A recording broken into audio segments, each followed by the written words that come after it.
আসসালামু আলাইকুম ভিউয়ার্স, আশা করি সবাই ভালো আছেন, সুস্থ আছেন। ফ্রান্সে কিভাবে স্থায়ীভাবে বসবাস করা যায় বা ফ্রান্সে কিভাবে বৈধ হওয়া যায়, তো আজকের ভিডিওটি মূলত এই বিষয়টা নিয়েই। তো ফ্রান্সে স্থায়ী হওয়ার জন্য আপনি ইউটিউবে গেলে দেখবেন 18টা উপায়, 20টা উপায় অনেকগুলো পাবেন। তো ওগুলা শুধু আপনি জানবেন, শুধু আপনার সময়গুলো নষ্ট হবে, কারণ এত কিছু জানার আপনার কোনো প্রয়োজন নাই। আপনার মাত্র মেন যে নিয়মটা আছে বৈধ হওয়ার, এগুলা জানলেই চলবে, কারণ ওগুলার ভিতরে আপনি পড়বেনও না, ওগুলো আপনার জেনে কোনো লাভ নাই। 98% মানুষ যেভাবে বৈধ হয়, যেভাবে স্থায়ী হয়, আপনার সাথে সেই বিষয়টাই আলোচনা করব। তো চলুন কথা না বাড়িয়ে ভিডিওটি শুরু করা যাক। তো ফ্রান্সে স্থায়ী হওয়ার জন্য সবার আগে সবাই যে কাজটা করে সেটা হচ্ছে অ্যাজাইলামের আবেদন করে, যেটাকে আমরা সহজ ভাষায় বলি কেস করা। তো কেস করার পরে মানুষ ফ্রান্সে বৈধ হতে পারে, তবে সংখ্যাটা 95% রিজেক্ট হয়, 5% হয়তো বৈধতা পায়। তো এটা অনেক বড় একটা প্রসেসিং আছে। প্রথম কেস করার পরে তারা ইন্টারভিউর জন্য ডাকে। প্রথম ইন্টারভিউতে যদি রিজেক্ট হয়ে যায়, পরবর্তীতে এটাকে আবার আবেদন করে কমিশনে যদি আপনাকে ডাকে পুনরায় ইন্টারভিউর জন্য, তো এটা একটা পজিটিভ দিক। তো সেইখান থেকে যদি অটো রিজেক্ট হয়ে যায়, তাহলে আপনার কেস করার মাধ্যমে বৈধ হওয়ার চ্যাপ্টার এইখানে মোটামুটি ক্লোজ হয়ে যায়। তো তার পরবর্তীতে যে ধাপটা শুরু হয় সেটা হচ্ছে কাজের মাধ্যমে বৈধ হওয়া। তো এখন পর্যন্ত ফ্রান্সে কাজের মাধ্যমে বৈধ হওয়ার জন্য 3 বছর, 5 বছর, 7 বছর এই 3টা নিয়ম চালু আছে।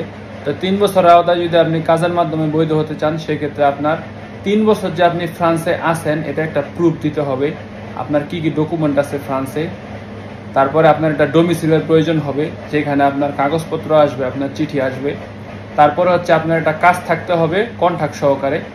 তারপরে যে সিস্টেম সেটা হচ্ছে আপনার 24টা ফিক্সড পে লাগবে লাস্ট 24 মাসের, 3 বছরের মধ্যে লাস্ট 24 মাসের 24টা ফিক্সড পে লাগবে, মানে স্যালারি শিট। তো আপনি যদি 3 বছর আওতা জমা দেন, সেক্ষেত্রে আপনি 24টা কাগজ সহকারে আপনি ফ্রান্সে 3 বছর আছেন এই প্রমাণ সহকারে, আপনার একটা ডোমিসিল সহকারে আপনি কার্ডের জন্য আবেদন করতে পারবেন। পাশাপাশি মালিকের কিছু ডকুমেন্ট প্রয়োজন হয়, সেটা আপনাকে মালিক চাইলেই দিবে। তবে এখন পর্যন্ত 3 বছরের আওতায় বৈধ হওয়ার সিস্টেমটা অনেক জটিল একটা সিস্টেম, আর এটাতে রিজেক্ট হওয়ার সম্ভাবনা বর্তমান সময়ে অনেক বেশি। আর দ্বিতীয় যে সিস্টেমটা আছে, এটাতেই মোটামুটি বাঙালি যারা বৈধ হয়, ইমিগ্রেশন কাগজ করে, তাদের আমি মনে করি 80% মানুষই এই সিস্টেমটাতে কাগজ করে, সেটা হচ্ছে 5 বছরের আওতায়। কারণ 5 বছরের আওতায় বৈধ হওয়াটা মোটামুটি সহজ একটা প্রক্রিয়া। লাস্ট 8টা ফিক্সড পে হলেই হয়, এবং পাশাপাশি 5 বছর আপনি ফ্রান্সে আসেন সেই প্রমাণাদি লাগে, আপনার একটা ডোমিসিলের প্রয়োজন হয়। বাকিগুলো সেম সিস্টেম, শুধুমাত্র 3 বছরের থেকে 5 বছরের সিস্টেমে পার্থক্য হচ্ছে এটাতে আপনার 8টা ফিক্সড পে লাগবে।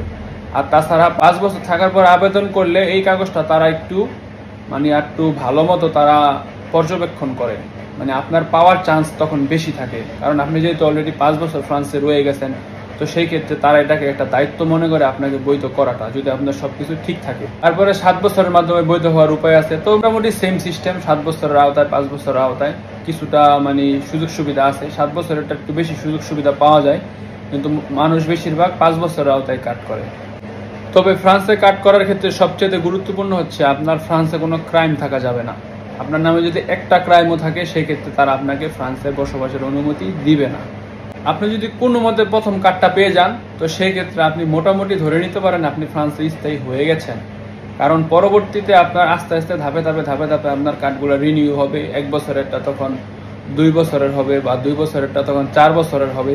তো এইভাবে আস্তে আস্তে আপনি 4 বছরের পর আপনি 10 বছরের কার্ড পাবেন। 10 বছরের কার্ড পাওয়ার পরে আপনি ফ্রান্সে পাসপোর্টের জন্য অ্যাপ্লাই করবেন। তো আস্তে আস্তে আপনি ফ্রান্সে স্থায়ী হয়ে যাবেন। কিন্তু প্রথম কার্ডটা পাওয়াটাই যতটা সমস্যা অথবা কঠিন। তো আপনি যদি প্রথম কার্ডটা পেয়ে যান, তো সেই ক্ষেত্রে আপনার ফ্রান্সে স্থায়ী হওয়াটা একদম সহজ।